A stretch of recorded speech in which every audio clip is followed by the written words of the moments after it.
Hey, what is up guys, NBA Aces here and welcome to another episode in the Code with NBA series. The problem that we are going to look at today is called find the duplicate number. This is our first medium problem in the series. I wanted to do this question, but I realized I already completed this question somewhere in the month of April. So I thought it wouldn't be completely genuine if I do it again in the video. But maybe once I get some videos out, maybe I'll come back to these questions, because the way I think now would definitely be different than the way I used to think before.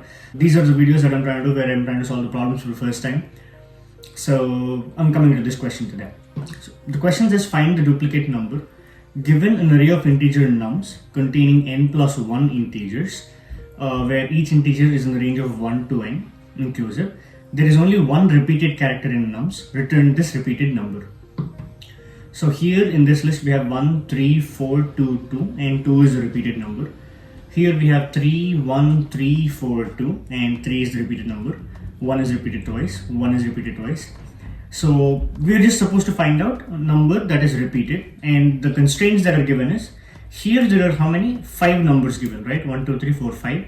And the numbers that are between 1 and 5 only exist, excluding 5. So here the number of elements is 5 again. So you'll have only 1, 2, 3 and 4. Here number of elements is 2, so you have 1 and only 1. So if there are n elements, then n minus 1 digits exist, or if in the way that they have mentioned, if there are n plus 1 elements, then it will be in the range of 1 to n inclusive. Okay, the constraints are nums of I will always be between 1 to n, that is something that we have just discussed, and nums dot length will always be n plus 1, and n lies between 2 and 30,000. So there will be at least 2 elements, so there is no single element array, because if you have a single element array, then you'll have to have it's not possible, right? You cannot have any element which is repeated.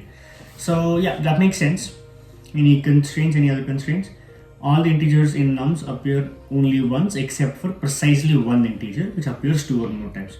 Okay, which appears 2 or more times. I hear this noise in the background. I started watching one of my old videos and then I saw this noise is really disturbing.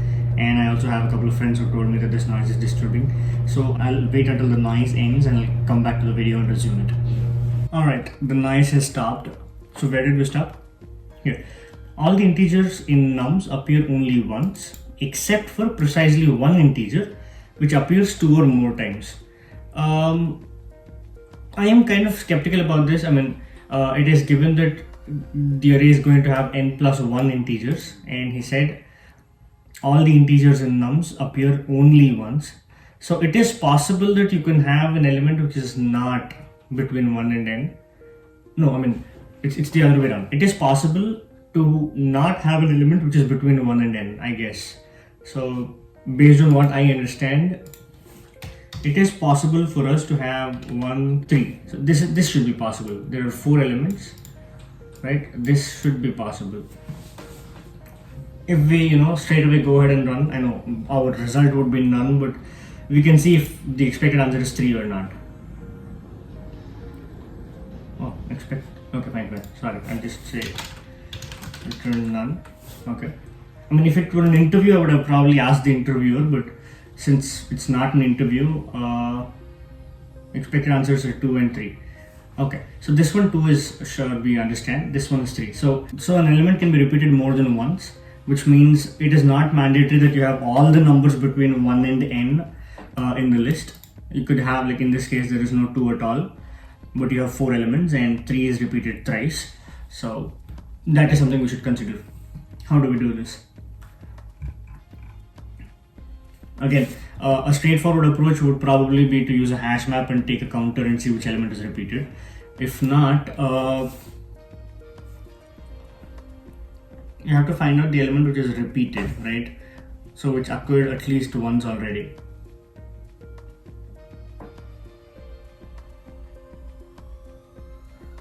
How about,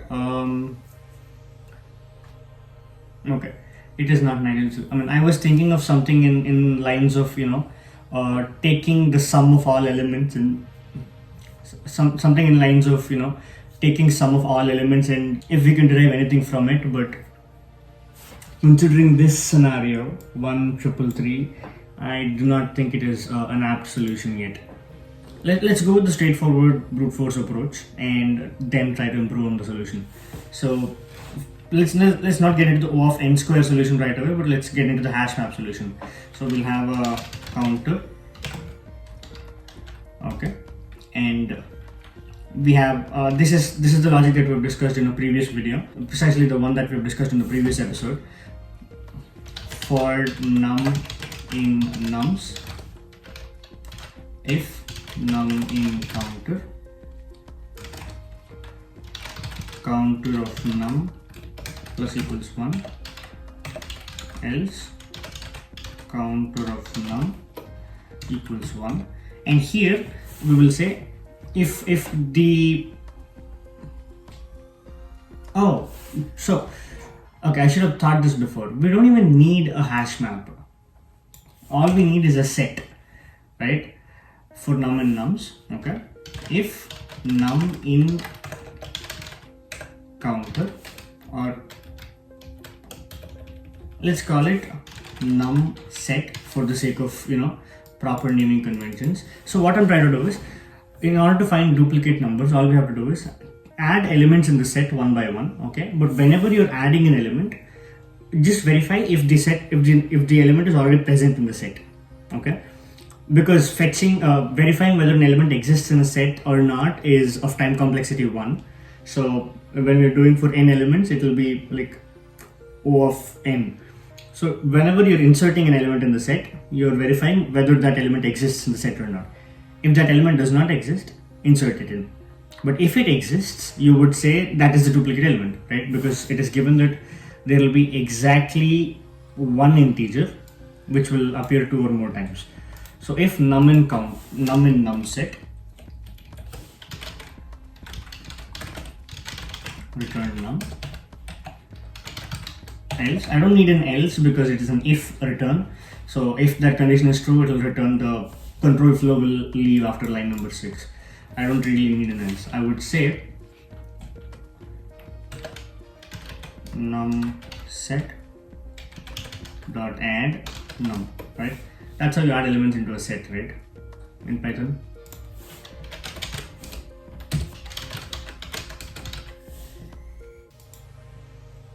Okay, it is supposed to be set.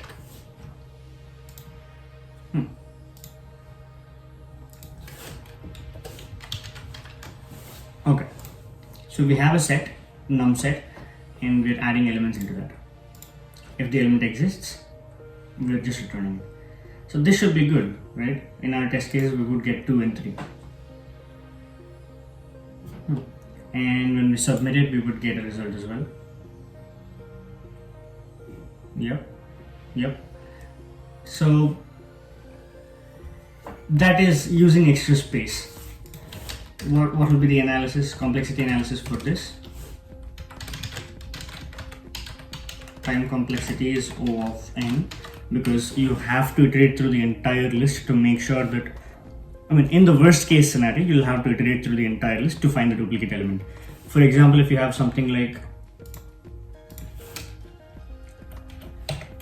3, 3, 3 and 1, then the moment you come across this 3, your loop is stopped and you found the duplicate element. But if you have something like 3, 1, 2, 1, then you won't be able to identify the duplicate element until you reach the end of the list. So in the big O notation, we always go for the worst case complexity or the upper bound. So it would be O of n, time complexity, and the space complexity again would be O of n, right? Because you are trying to add elements in a set, and there will be precisely one integer which is repeated more than once, but all other elements are present exactly once. So if you have a scenario like this where you have 4 elements and the element that is repeated is only repeated twice, then you require at least, at most 4 elements in the set. So the space complexity is also O of n. So that is the first solution that came into my mind when I looked at this problem, but there must be a better way.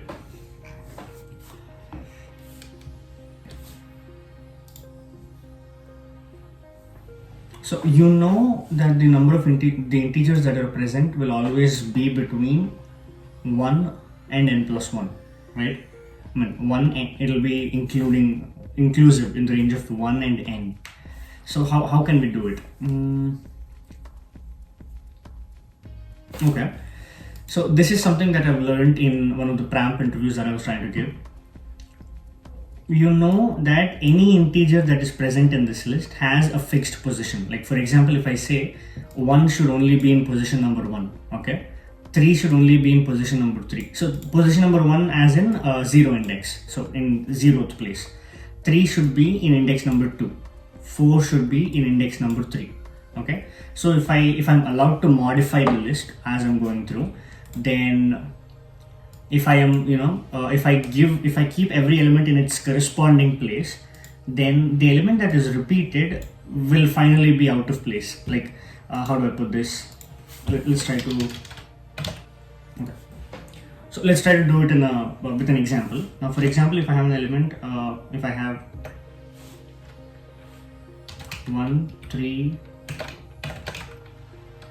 4, 2, 2. Okay. Now I know 1 should be present in the first place, okay. Now 3 should be in position number 3, right? 1, 2, 3. So what I do is I'll keep 3 in position number 3, and whatever is present in that position, I'll swap it with this position. So I'll swap 3 and 4. I'll have 4 and 3. Now 3 is reaching its own position, like 3 is staying in its position, right? Then my index will move on to 3. 3 is in its own position. Then my index will go on to 2. 2 is the next element. So 2 is supposed to be placed in the second position, right here. So I'll swap whatever. So in the first pass, this will be my list. Okay. Now here, I'm not coming from the beginning again. I'm continuing from where I left off. So I have 1 and 4 and 3. And now the element is 2, but 2 is supposed to be in position number 2, right? So I swap that with the element that is present in position number 2, which is 4. So my 2 comes here and my 4 goes here and 2. This will happen. And then I continue again. So here I am in 4. In position number 4, 4 is appropriate. And then I reach the position where I have the duplicate element, right? That makes sense, right? Now, what would happen if I have something like the one that we've discussed here? 1, 3, 3, 3. Will this work? If I have 1, 3, 3, 3, then my 1 is in first place. Now 3 is supposed to be in third place, so I'm swapping it. Okay. Now 3 is already in its place. Now here I'm supposed to have 4, right? Now, okay, this is a little tricky. How do I let the computer know about this? So when I have a scenario like this,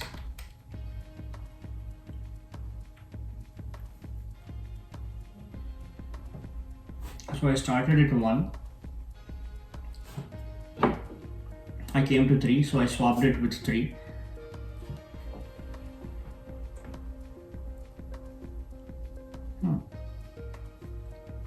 I swapped it with 3, and then 3 is in 3's position. And then I came across another 3. Now I cannot swap it with 3 back because I reached a position which is the last one. Okay, is it safe to say that the duplicate element will always be in the end? Let us say I have 2,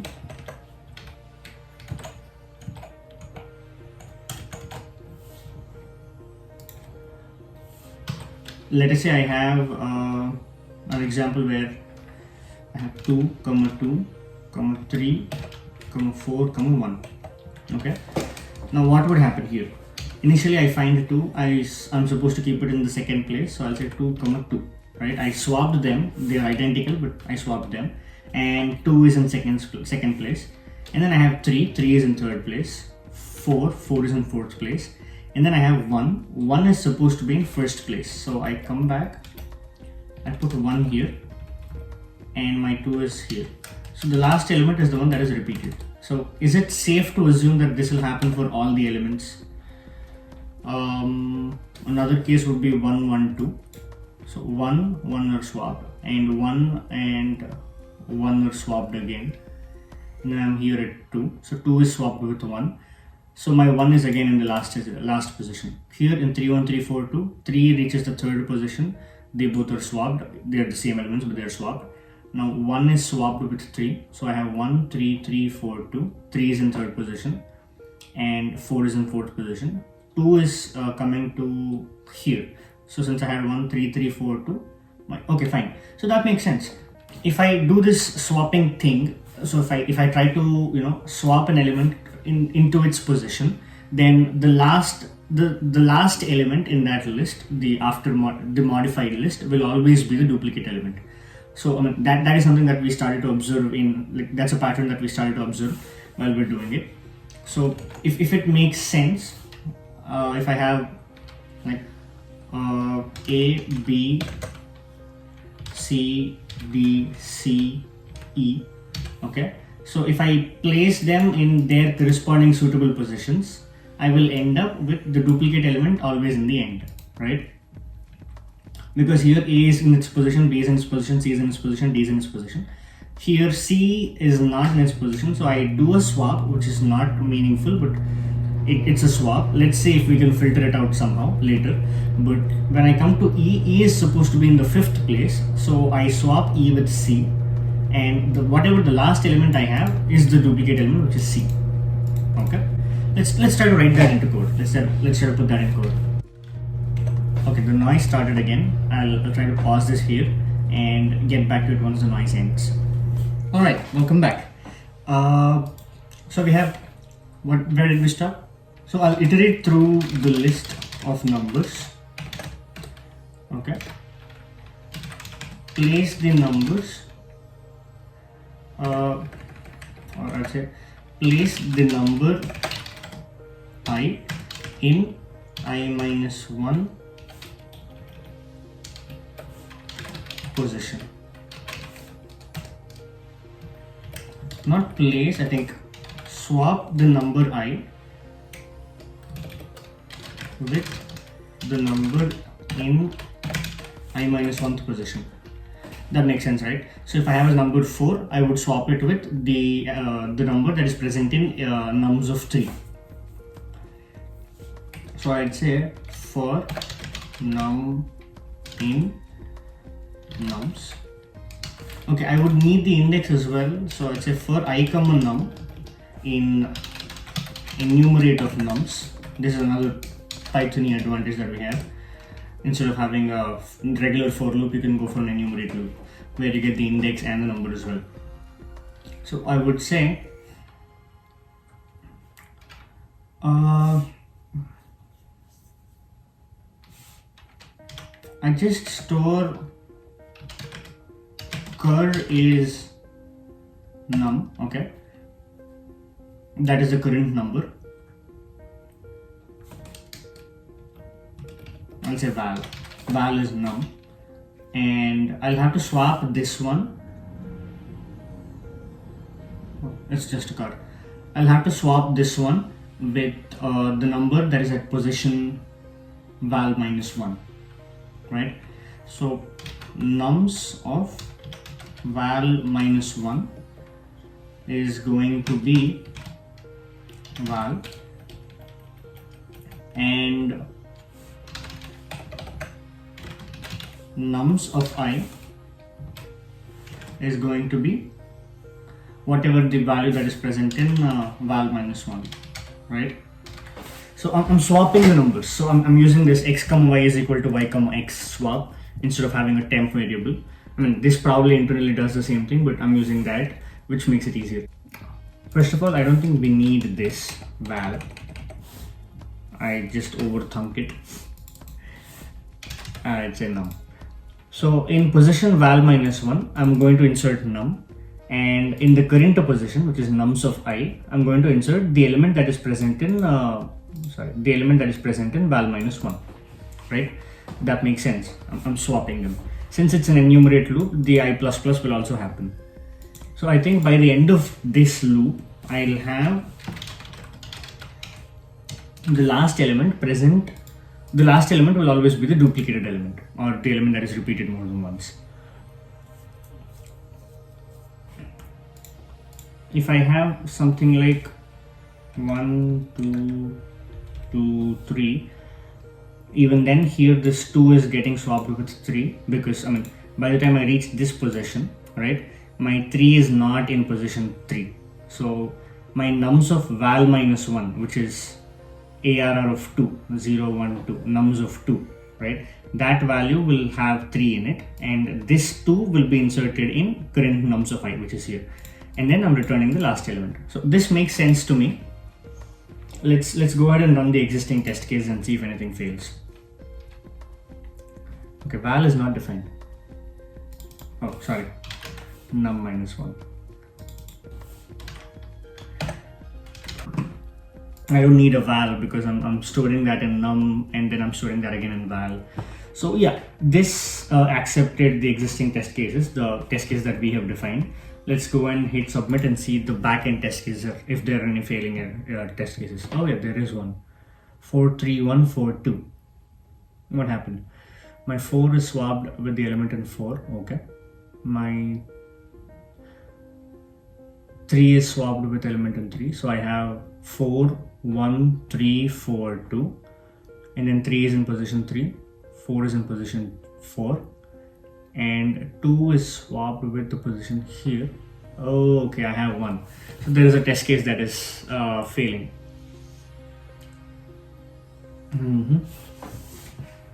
So the logic that we thought might not be correct all the time. We have seen a case where it just failed. How do we end this? 4 is okay. And when I came to 2, I have 4, 1. Okay. But I should somehow make sure that 1 is also in position 1, right?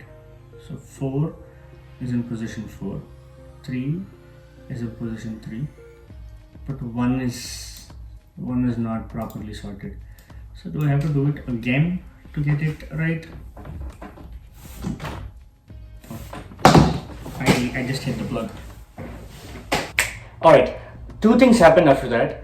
When the power cable got disconnected, the screen recording has stopped. I didn't realize that, and I continued filming the video. And after some time, I heard the noise again, so I decided I'll stop recording at that point of time. And I tried to make a different setup and came into a different room and tried to film it here. So when I wanted to go back and see where I left off, I realized that the screen recording has stopped, and I actually came up with a different solution. So what I'm planning to do right now is, instead of trying to make a video as if I'm doing it for the first time, that doesn't make sense. I'll just try to walk through and explain what I did and how I arrived at the solution. Okay. So when the video ended last time, we realized that we were having a failure test case with 43142 because we were swapping variables only once, and there came a situation where the last element was not the duplicate element. Okay, this was the example where initially when you have 4 and 4, you have 4 in the 4th place, so you are not swapping it, or swapping it or not swapping it won't be any different. And then you have 3, so you would put 3 in its own position, so that will make it we have 4 and 1 and 3 will be swapped. 3, 4, 2. So in the previous case, what we did was we immediately moved on to the next element and tried to do it, right? So in that process, we ended up with 1 being the last element instead of 4, which was not what we wanted. The logic we were missing was if you swapped an element into a right place, you were also swapping a different element into a wrong place. You have to make sure that it was also in its right place, right? So the change in logic that I plan to implement is, instead of finding an element and putting it in the right place, you do that process until you don't keep a proper element in the current place. Like if we assume that the position of I is 1, okay, now instead of placing whatever element is present in 1th place in its corresponding place and leaving it there, we will repeat this process until we get a 1 in 1th place, or it is ARR of 0 will have 1 in it. Okay, but there are some exceptions again. Now if you look at this example itself, it is not possible for you to repeatedly do that and try to get 1 in the first place, because when you're trying to put 4 in fourth place, 4 is already in the fourth place, right? So you would go on an infinite loop. This 4 goes into another this place, and then that 4 goes again. So it doesn't make sense. So you will have a process, like for example, if you want to put 3 in its right place, you would put 3 here and 1 here, which will be this place. And then you know your 1 is not still at the right place, right? The correct number that is supposed to be here is not 1, it is 2, right? So what you would do here is, now you would go ahead and try to put 1 in its original position, 1 in its place, right? So what is 1's place? It is the 0th index. So 1, 4, 3, 4, 2, right? That makes sense. Now what is the element that is here? 4. Now you try to put 4 in fourth place, but you realize that it is already a 4 there. So no matter how many times you do it, it is not useful. So you would stop there. Okay. So you're done with 1, 4. Now 3 is already in the correct place, so you leave it there. 4 is already in the correct place. Now when you arrive at 2, you have to put 2 in its own place, right? 2's place would be here, and here you would have 4, right? And now you will return the last element. Now if you take a different example, if you take 1, 3, 4, 2, 2 per se, 1, 3, 4, 2, 2. Now here, if you look at this, the repeated element is already at the last place, but that is not what we wanted. We have to go through the process, and by the end of the process we should realize that the repeated element is in the last place. So now 1 is in the first place, that is good. Now 3 is not in the third place, so you would swap whatever is there in the third place with 3. That would be 4, 3, 2 and 2, right? After that, what you would do is, you have 4 in the position of I, right? 3 is at correct place, but now you have 4. The element that is supposed to be here is not 4, it is 2. So instead of moving forward to the next element, you would say, I'm going to swap this 4 to fourth place. And I'm not sure which element is there in fourth place, but whatever it is, I'll bring it to this position. If it is 2, I am done. And if it is not 2, I'll send that to its corresponding place. So it is like I am at this position, and I know I know the element that is supposed to be here is 2. So I'll try to get, and there is one element here which is not belonging here. So I'll send this element to that place, and whatever is present there, I'll bring it to this place, right? If it is 2, I can move on to the next element. But if it is not 2, it is a different number, I'll send this number to its corresponding place, and whatever is present there, I'll bring it here, right? Now, the only problem would be if I am sending 4 to corresponding place and I get 4 back, alright? If I'm sending a number to its corresponding place and I'm getting the same number back, it means that no matter how many times I do it, I'm going to get stuck in an infinite loop. So in that case, I would move on to the next element. So I would not stop this process until I get the corresponding element which is supposed to be here, or the element that I'm sending is same as the element that I'm receiving, right?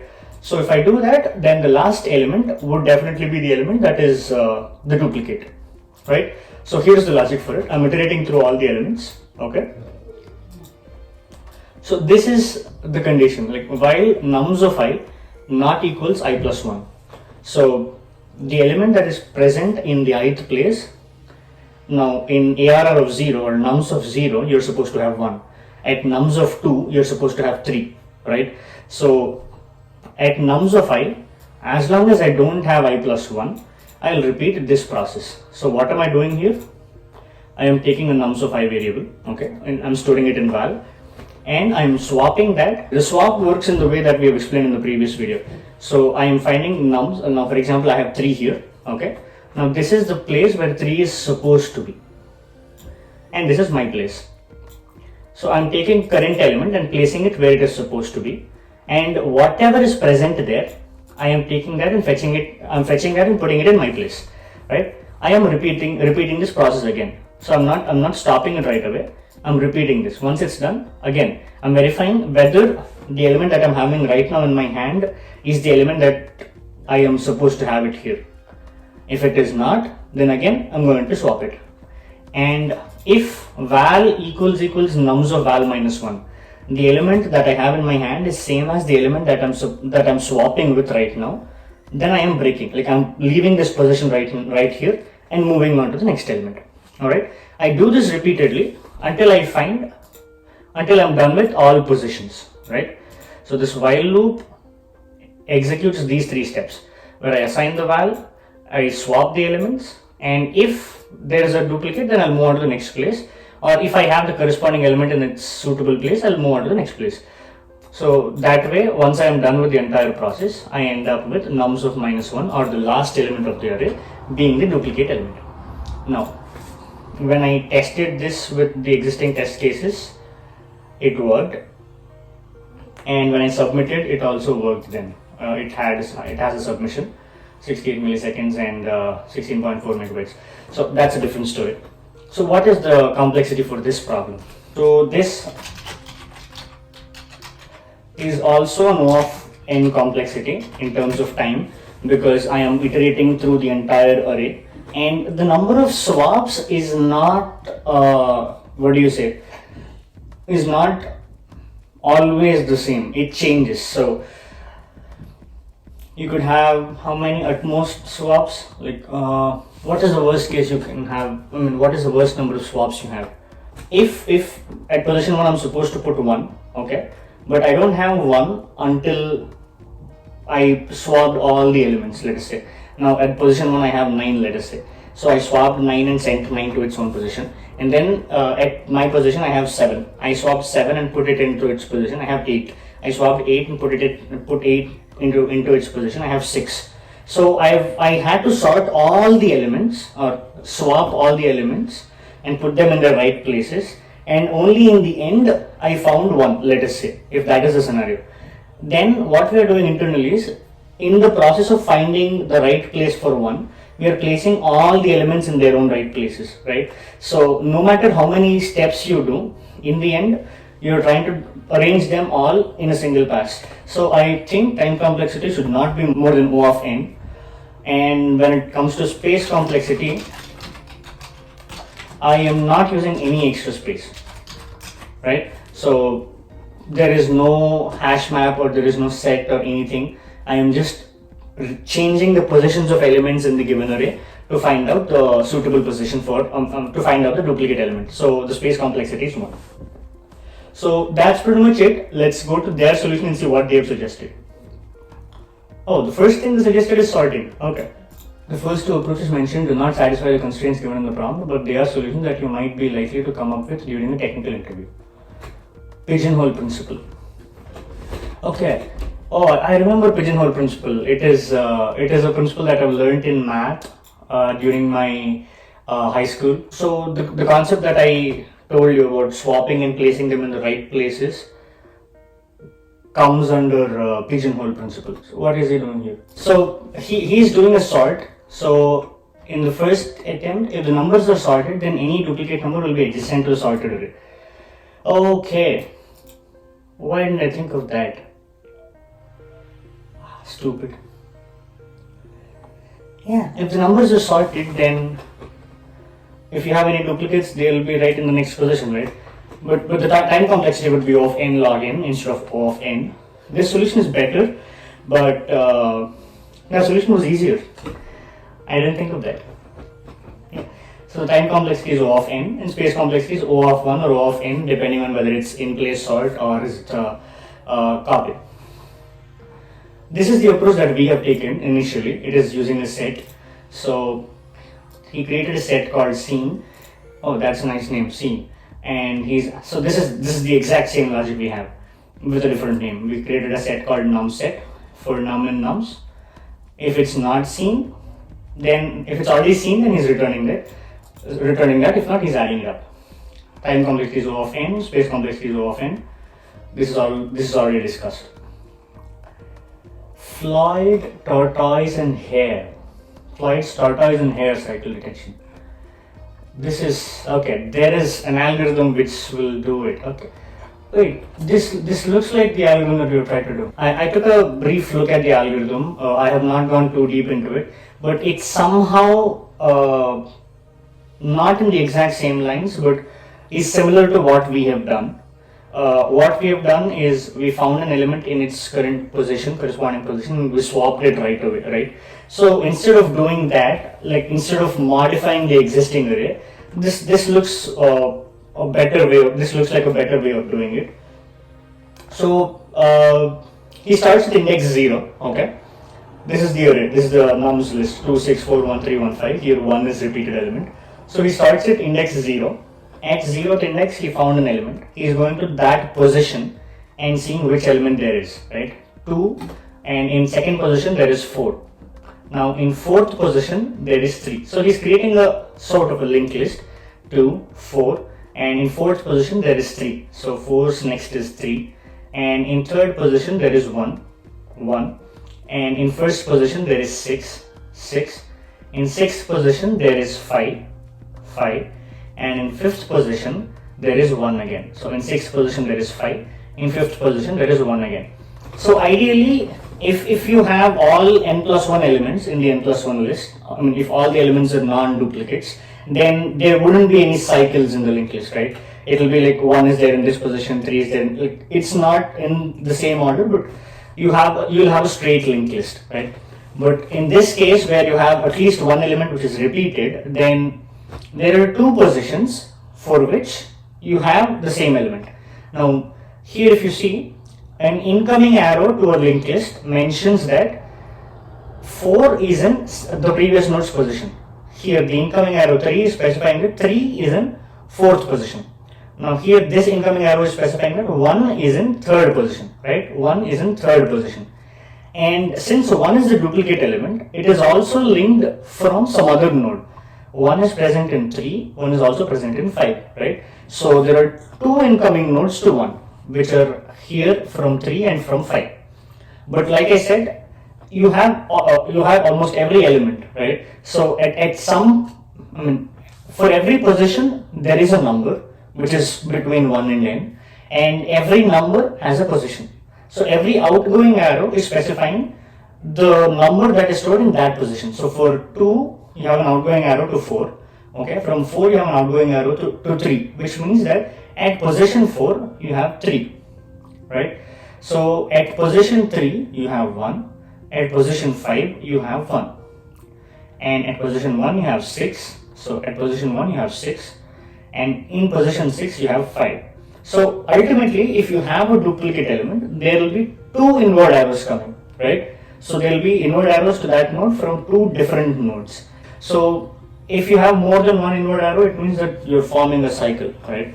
A cycle is when you form a cycle, then you have, in this case, you have one inward arrow from 2, you have one inward arrow from 7. So if you can detect a cycle in a linked list and tell which node is the initiator of the cycle, now in this case, 9 is the initiator of the cycle. Then, according to Floyd's algorithm, 9 is the repeated node. So that's what this algorithm says. Alright, so we've looked at one medium question. This is the first medium question that we've looked at. I am pretty sure this video is quite long because I stopped whenever there is a noise, and I had to switch positions because the noise was crazy, and I had issues with the screen recording. So it's not a perfect video, I must say, but at some point of time I decided I'll give up, I'll not make this video anymore. And later I thought, why should I do this? Like, now that I've come across, like, I completed the problem, so why should I give it a break? I mean, it's not that it's not complete, but it is haphazard. This time it's not just about quality, but it's also about the content, like, that we're able to complete this problem. So that's why I just decided I'll come to a different place and continue filming and post it. So yeah, that's the end of this video. So if you like this video, make sure you hit that like button. I really appreciate that. It helps the video and also the channel.